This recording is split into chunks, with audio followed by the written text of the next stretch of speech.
మహామాయలో మునిగిపోయి ఉన్నామే మనమందరం. ఇది మహామాయని మనకు ఎప్పుడు అర్థమవుతుందండి?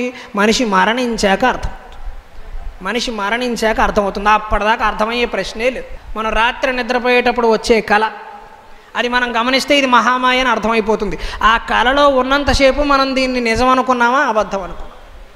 ఆ కళలో ఉన్నంతసేపు మనం దాన్ని నిజమే అనుకున్నాం. మరి జరుగుతున్నదంతా మనకే అనుకున్నాం. కంగారు పడ్డాం, చెమటలు పట్టేసాయి, అరిచాయి, లేచాం, పక్క వాళ్ళని కొట్టాం, కౌగిలించుకున్నాం, అన్నీ చేసాం. కానీ లోపల ఉన్నంతసేపు అది కళను మనకు తెలిసిందా?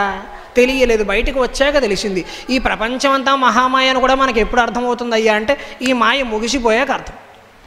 ఇంత సంపాదించాను, నా భార్య, నా పిల్లలు, మా నాన్నగారు, మా అమ్మ, అదేమిటి ఇంక వీళ్ళెవరు నాకు కాదా అని చెప్పి పిలవడానికి ప్రయత్నం చేస్తుంటాడు, ముట్టుకోవడానికి ప్రయత్నం చేస్తుంటాడు, ఏమీ ఇలా.